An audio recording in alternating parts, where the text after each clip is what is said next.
ओम हरि ओम तत्सत। अपनों से अपनी बात भाग 5 में आपका स्वागत है। पिछले भाग में शुगर की चर्चा की थी। शुगर को सही करने के लिए आप नियमित रूप से सदाबहार के 5-7 फूल रोज खाएं और अपने पैरों के तलवे में आकड़ के पत्ते बांधकर कम से कम 2 घंटे वॉक करें।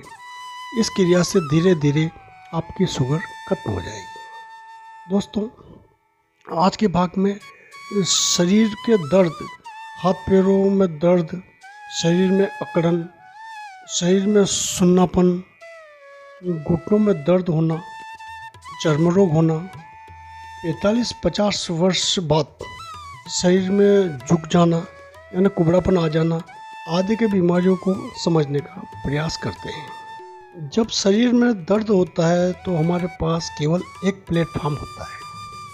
हम जाकर मेडिकल पर जाके गोली दवाई ले लेते हैं और गोली दवाई खा लेते हैं। जब तक गोली दवाई का असर रहता है दोस्तों, शरीर में दर्द नहीं रहता है। जैसे गोली का असर ख़त्म के वापस दर्द चालू। इसी प्रकार से हम इसी क्रम को आगे बढ़ाते बढ़ाते कई डॉक्टरों के चक्कर लगा लेते हैं और अपने दर्द को सही करने के लिए कई प्रकार की जांच कर लेते हैं।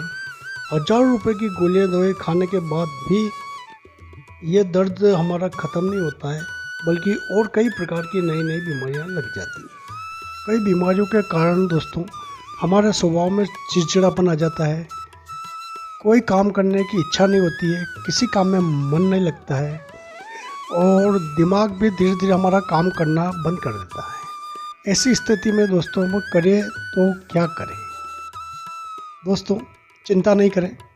किसी ने कहा है कि सोच बदलो सितारे बदल जाएंगे, नज़र बदलो नज़ारे बदल जाएंगे। हमारे दुख का कारण है सत्कर्मों का अभाव, यानी पुण्य कर्म आपके कम हो जाने की वजह से आपके जीवन में दुख और दर्द आ गया है।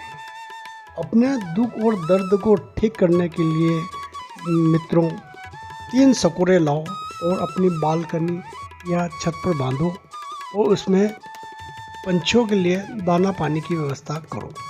नंबर 2, प्रकृति माता के संपर्क में रहो। हमारा शरीर 5 तत्वों से बना है। नंबर 1 पृथ्वी तत्व, नंबर 2 जल तत्व, नंबर 3 अग्नि तत्व, नंबर 4 वायु तत्व, नंबर 5 आकाश तत्व। इन 5 तत्वों का समान मात्रा में बैलेंस करके अपने शरीर के सारे दुख, दर्द और बीमारियों को हम छुटकारा पा सकते हैं। अब बात करते हैं दोस्तों अपन पृथ्वी तत्व को। हमारे शरीर का निचला भाग पृथ्वी तत्व का होता है। इसकी गड़बड़ से, पृथ्वी तत्व की गड़बड़ से हड्डी, मांस, मज्जा, नर्वस सिस्टम, मसल्स ये सब हमारा कमज़ोर हो जाते हैं। हड्डियों में दर्द होता, शरीर में सभी जोड़ों में दर्द होता है और नर्वस सिस्टम कमज़ोर होने से हमारा शरीर धीरे धीरे आगे झुकने लग जाता, यानी कि कुबड़ापन आने लगता है।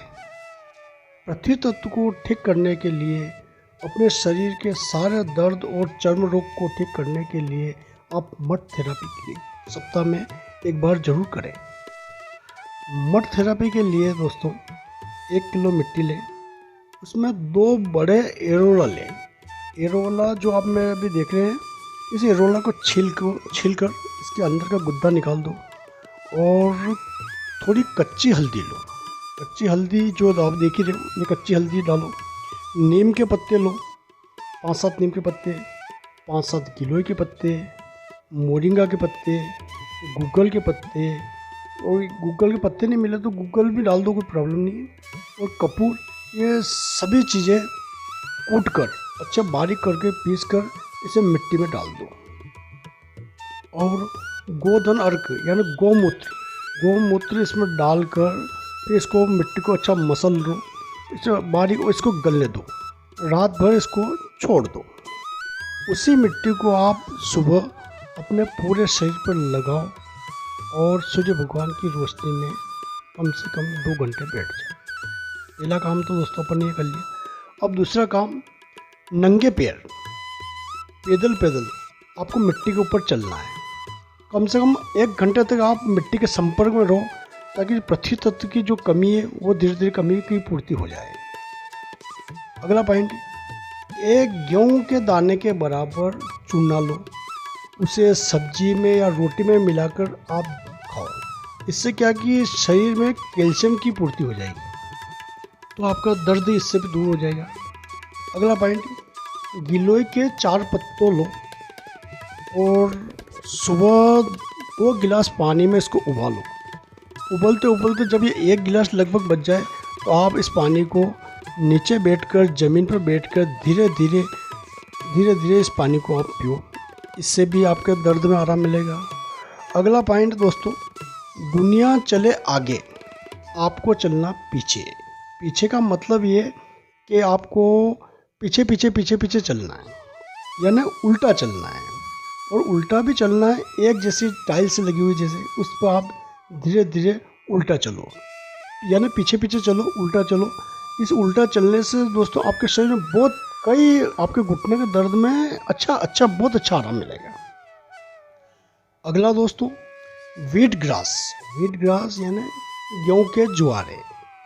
गेहूँ अपन बो देते हैं, और छोटे छोटे जो जुआरे होते हैं ना, वो जुआर आप गमले में गेहूँ को बो दो, थोड़े से गेहूँ लाओ और गमले में डाल दो।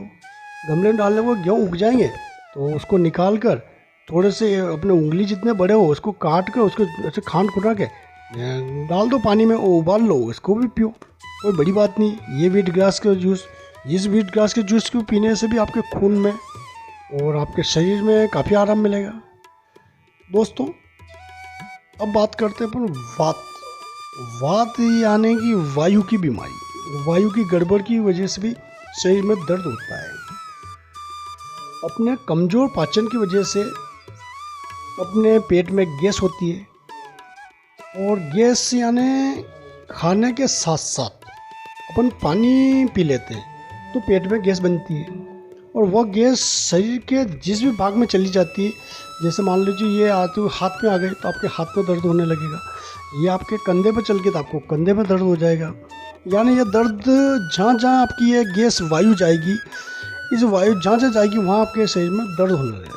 इसे ठीक करने के लिए आप वायु मुद्रा में बैठकर अपनी कमर सीधी करके वायु मुद्रा में बैठे, आप इस प्रकार से बैठे, इस प्रकार से आप वायु मुद्रा में बैठे और अपनी कमर को एकदम सीधी कर लो, और फिर अपने के पेट में जो गंदगी उसको सफाई करते हैं। यानी नाक से सांस लो और मुंह से छोड़ो, फिर नाक से सांस लो, फिर मुंह से छोड़ो। यानी दोस्तों अपने पेट में जो गंदगी पड़ी हुई है उस गंदगी को कुल मिला के बाहर निकालना। जैसे अपन एक कमरे की बात करते हैं कि कमरे को मान लीजिए उसको आप इस्तेमाल नहीं करते, उसको बंद कर देते हैं, तो बंद करने के बाद क्या है कि उस कमरे में जिस धूल जमा हो जाती है, उसी प्रकार से हमारे पेट में ऐसी बहुत सारी चीज़ें कि अपन उसका इस्तेमाल नहीं करते हैं, और नहीं करने की वजह उसमें क्या है कि गंदगी जम जाती है। तो उस गंदगी को निकालने के लिए अपने को जोर से नाक से सांस लेना, पेट बिल्कुल अंदर चला जाना चाहिए, और वापस मुंह से उसको इस प्रकार से छोड़ना। ये प्रोसेस, ये क्रिया कम से कम आप आधा घंटे तक रोज करो। नाक से सांस लो और मुंह से सांस छोड़ो, फिर नाक से जोर से सांस लो, फिर मुंह से छोड़ो। ये कम से कम 30 मिनट तक आपको रोज करना है। उसके बाद आपको अगला पॉइंट, कपाल भारती करो। बैठे बैठे कपाल भारती करो, यानी कि कपाल भारती का मतलब अपने पेट से कंटिन्यू, यानी कि हवा को बाहर फेंकना, गैस अपने जो अपान वायु जो गैस है उस गैस को अपने बाहर निकलना है। अगला पॉइंट, आप सूर्य भगवान के संपर्क में रहो, यानी कि अपने पीठ पर सूर्य भगवान की तरफ अपने पीठ कर लो। आप इस प्रकार से पीठ कर लो, और पीठ करके आप इसको यूँ बैठो, तो उससे क्या कि आपकी पीठ पर लगेगी, तो इससे भी आपका काफ़ी दर्द जो भी है वो दर्द सब अच्छा हो जाएगा। और अपने को अग्नि के संपर्क में रहना है, यानी कि सप्ताह में 2 बार अपने घर में यज्ञ करो, भगवान का यज्ञ करो। यज्ञ करने से क्या होगा दोस्तों, एक तो आप अग्नि के संपर्क में आ जाएंगे, अग्नि तत्व आपके शरीर में लगेगी, तो अग्नि तत्व आपकी मजबूत हो गया तो आपकी पाचन शक्ति भी मजबूत होगी। और घर में यज्ञ करने से क्या कि घर की जो नेगेटिव ऊर्जा जो जितनी भी है वो सारी ऊर्जा आपकी निकल जाएगी। अगला पॉइंट, सूर्य अस्त के पहले दोस्तों भोजन कर लेना चाहिए। अगर आप अपनी बीमारी को सही करना चाहते हैं तो सूर्य अस्त के पहले ही खाना खाओ, क्योंकि हमारे शरीर का जो अग्नि सिस्टम है, जो जटा अग्नि चलती है, वो सूर्य के साथ इसका संपर्क रहता है। सूर्य भगवान जब रहते हैं तब अपनी जटा अग्नि चलती है, और सूर्य भगवान के जाने के बाद ये जटा अग्नि कम हो जाती है। तो रात में खाना खाने के बाद क्या है कि फिर अपन वो जटा अग्नि कमज़ोर हो जाने की वजह से वो बराबर पच नहीं पाता है, और वो नहीं पचता है तो उसकी वजह से गैस बनती है, पेट खराब होता है, गैस बनती है, और गैस बनने के बाद वही गैस आपके वो वायु जिस अंग में जाती है उस अंग में आपका दर्द हो जाता है दोस्तों। और ठंडी चीज़ें और खट्टी चीज़ें तो आप बिल्कुल बंद कर ही दीजिए, आज से ही बंद कर दो। फ्रिज वाली ठंडी चीज़ नहीं खाना और खट्टी चीज़ें भी नहीं खाना, क्योंकि खट्टी चीज़ों से एकदम शरीर में ज़्यादा अपने एकदम दर्द होता है। इसलिए आप नियमित ये भी देखो, खट्टी चीज़ें नहीं खाओ दोस्तों। बहुत सारी और भी कुछ बातें हैं जो मैं आपको अगले भाग में बताऊंगा। नमस्कार।